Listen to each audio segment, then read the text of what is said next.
औदुंबर झाडाचे महत्त्व आणि प्रदक्षिणा केल्याचे फायदे याविषयी आपण आज माहिती घेणार आहोत. श्री स्वामी समर्थ मित्रांनो, भक्तिदर्शन चॅनलमध्ये आपले स्वागत आहे. मार्गदर्शन आपण आज मार्गशीर्ष महिन्यातील अतिशय महत्त्वाचा सण म्हणजे दत्त जयंती. मार्गशीर्ष महिन्यात श्रावण महिन्यासारखा महत्त्व आणि पवित्र मानला जातो. या मार्गशीर्ष महिन्यातील पौर्णिमा तिथीला दत्त जयंती साजरी केली जाते व हिंदू धर्मात भगवान दत्तात्रेय यांना ब्रह्मा, विष्णू, शिव या 3 त्रिमूर्तींचे रूप मानले जाते व पौराणिक मान्यतानुसार भगवान दत्तात्रेय विष्णूंचा 6वा अवतार मानला जातो व भगवान दत्तात्रेय हे 3 प्रकारांचे कलियुगातील देवता मानले जातात. सद्गुरू दत्तात्रेयांचे नाव घेतले की डोळ्यासमोर येते ती औदुंबराच्या झाडाखालील विसावलेला दत्तांची शांत, प्रसन्न आणि तेजस्वी प्रतिकृती. औदुंबराचे झाड हे दत्तात्रेय महाराजांशी संबंधित असलेले महत्त्वाचे गोष्टींपैकी एक मानले जाते व याच झाडामध्ये कायम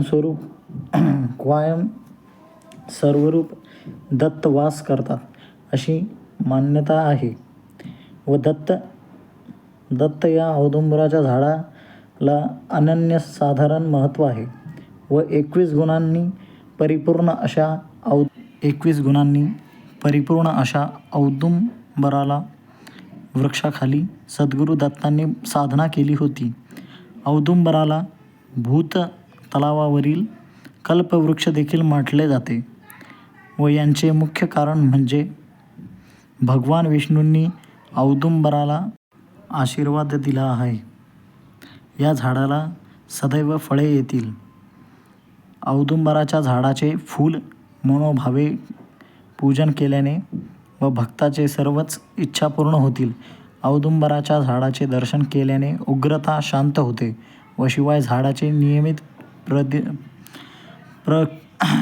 प्रदक्षिणा घातल्याने,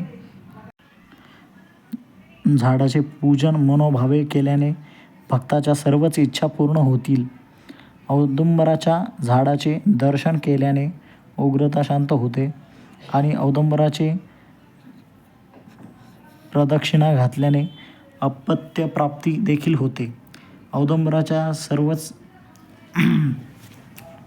औदुंबराच्या सेवेने जन्मतारखेची पापे नष्ट होतात व इच्छित फलप्राप्ती होते. या दिव्य अशा औदुंबराच्या झाडाखाली स्वतः दत्तात्रेय श्री गुरुमाऊलींनी देखील नरसिंह मंत्राची उपासना केली होती व औदुंबराचे एका ब्राह्मणाला जर जेवू घातले तर अनेक ब्राह्मणांनी जेवू घातल्याचे फळ मिळते. शिवाय औदुंबर वृक्षाखाली बसून निर्मळ मनाने जप केल्याने अनंत गुणांनी त्यांचे फळ मिळतात. औदुंबर वृक्षातील निर्मळ मनाने एक चित्ताने एकादशीने रुद्र केला असता अतिरुद्र केल्याचे फळ मिळते. प्रदक्षिणा सामान्यतः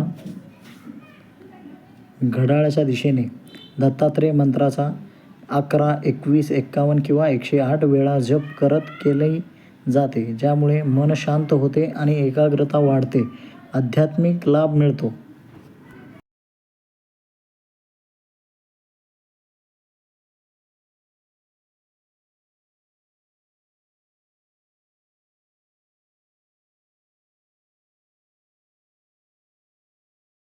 पद्धत: प्रदक्षिणा नेहमी घड्याळाच्या दिशेने करावी.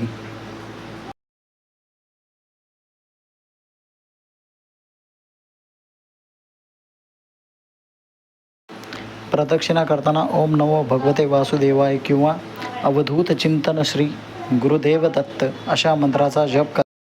आपल्या इच्छेचे स्मरण ठेवून मनात भक्तिभाव ठेवून परिक्रमा करावी. भेटूया पुढील भागात. श्री स्वामी समर्थ.